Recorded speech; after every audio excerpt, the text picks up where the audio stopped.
शांतपा. नमस्कार. दिवाळी म्हणजे दिव्यांचा सण. सगळीकडे रोषणाई, आनंद आणि उत्साह. पण या चमचमाटामागे एक काळोखी बाजू आहे. एक असं वास्तव आहे ज्याकडे आपलं दुर्लक्ष होतं. चला, आजच्या या विश्लेषणामध्ये फटाक्यांच्या याच धोकादायक चेहऱ्यावर एक नजर टाकूया.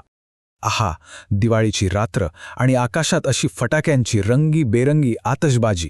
खरंच काय सुंदर दिसतं हे, नाही का? मन एकदम प्रसन्न होऊन जातं. हा दिव्यांच्या सणाचा असा एक अविभाज्य भाग आहे जो लहानांपासनं मोठ्यांपर्यंत सगळ्यांनाच आवडतो. पण या एक रात्रीच्या झगमगाटाची दुसरी बाजू काय आहे? दुसऱ्या दिवशी सकाळी उठल्यावर तेच सुंदर आकाश धुरकट आणि धुरकट दिसतं. सगळीकडे धुक्याची एक धोकादायक चादर पसरलेली असते. म्हणजे बघा, एका रात्रीचा आनंद आणि त्याची ही अशी किंमत विचार करण्यासारखी गोष्ट आहे. आणि ही किंमत फक्त पर्यावरणालाच चुकवावी लागत नाहीये, तर ती थेट आपल्या माणसांना, आपल्या जीवांना मोजावी लागतीये. हा जो सणाचा आनंद आहे ना, त्यामागे दुखापतींची आणि कायमच्या नुकसानीची एक वेदनादायी कहाणी दडलेली आहे. हे चित्र बघा, मनात अक्षरशः कालवाकालव होते. दरवर्षी शेकडो लोक आणि त्यातही सगळ्यात जास्त लहान मुलं या फटाक्यांमुळे गंभीर जखमी होतात. सण साजरा करण्याचा तो एक क्षण त्यांच्यासाठी आयुष्यभराचं दुःख बनून जातो. चला आता जरा देशभरातील आकडेवारी पाहूया. 2025च्या दिवाळीत नेमकं काय घडलं ते हे आकडे आपल्याला सांगतील आणि यातून या समस्येची भीषणता आपल्या लक्षात येईल.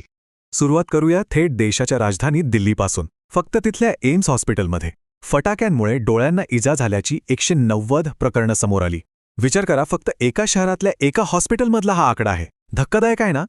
आता मध्य प्रदेशकडे वळूया आणि इथली परिस्थिती तर आणखीनच हृदयद्रावक आहे. 120 पेक्षा जास्त मुलांना हॉस्पिटलमध्ये भरती करावं लागलं आणि त्यातल्या 14 मुलांनी कायमची आपली दृष्टी गमावली.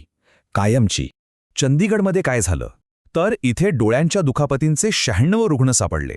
पण यातली काळजी करण्यासारखी गोष्ट म्हणजे हा आकडा गेल्या वर्षीपेक्षा तब्बल 55% वाढलाय. म्हणजे ही समस्या कमी होण्याऐवजी दरवर्षी वाढतच चालली आहे.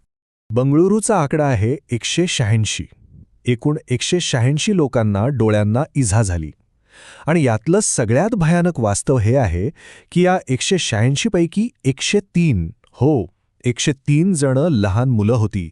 निम्म्याहून जास्त. यावरून या धोक्याचा सगळ्यात मोठा फटका कोणाला बसतोय हे स्पष्ट होतं. म्हणून मी म्हणतोय की हे फक्त आकडे नाहीत. या प्रत्येक आकड्यामागे असे निष्पाप चेहरे आहेत.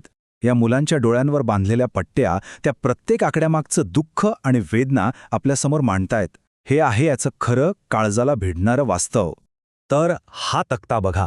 दिल्ली, मध्य प्रदेश, बंगळुरू, चंदीगड, राजस्थान, हैदराबाद ही तर फक्त काही उदाहरणं आहेत. देशभरात कमी अधिक फरकाने हीच परिस्थिती आहे. यावरून हे संकट किती मोठं आणि देशव्यापी आहे याचा अंदाज येतो. बरं, मग प्रश्न हा आहे की इतक्या दुखापती का होतायत? असे कोणते फटाके आहेत जे इतके धोकादायक ठरतायत? चला आता या सगळ्या नुकसानीमागच्या मुख्य गुन्हेगारांना ओळखूया. आणि या गुन्हेगारांच्या यादीतलं सगळ्यात मोठं आणि धोकादायक नाव आहे कार्बाइड गन. एका बातमीनुसार ही गन पालक आणि डॉक्टरांसाठी एक भयानक स्वप्नच बनली आहे. पण हे कार्बाइड गन म्हणजे नेमकं काय? तर हे एक प्रकारचं घरगुती जुगाड आहे जे दिसायला खेळण्यासारखं दिसतं, पण ते अजिबात खेळणं नाहीये. यात कॅल्शियम कार्बाइड वापरून स्फोट घडवला जातो आणि हा स्फोट इतका अनियंत्रित असतो की तो थेट चेहरा आणि डोळ्यांवरच उडतो, ज्यामुळे गंभीर जखमा होतात. अर्थात फक्त कार्बाइड गनच नाही, तिच्यासोबतच ॲटम बॉम्ब नावाचे फटाके आहेत जे मोठ्या दुखापतींना जबाबदार आहेत.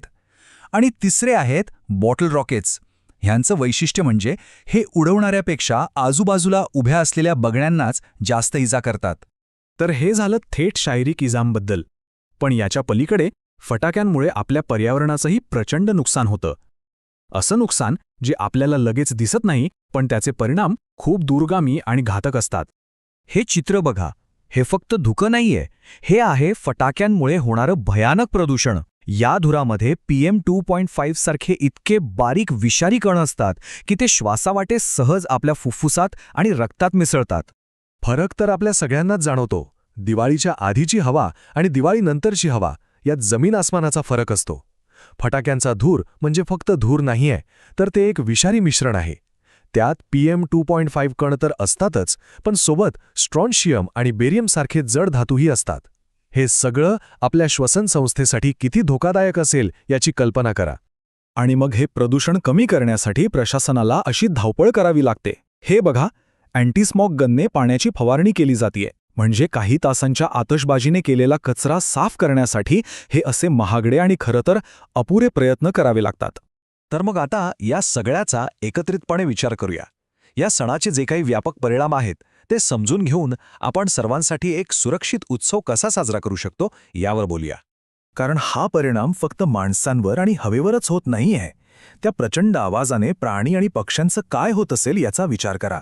ते बिचारे प्रचंड घाबरतात. शिवाय या काळात आगी लागण्याच्या घटना कितीतरी पटींनी वाढतात. आणि एक तिसरा मुद्दा म्हणजे 2025मध्ये तब्बल 50 कोटी रुपयांचे धोकादायक आणि बेकायदेशीर चीनी फटाके जप्त करण्यात आले होते. म्हणजे हा एक आर्थिक आणि सुरक्षेचाही मुद्दा आहे. म्हणून शेवटी एकच प्रश्न उरतो जो आपण स्वतःला विचारायला हवा. खऱ्या अर्थाने तेजस्वी दिवाळी म्हणजे काय? अशी दिवाळी ज्यात दुखापतींचा आणि प्रदूषणाचा अंधार नसेल तर फक्त आणि फक्त दिव्यांचा प्रकाश असेल. अशी दिवाळी साजरी करणं शक्य आहे का? विचार नक्की करा. शांतता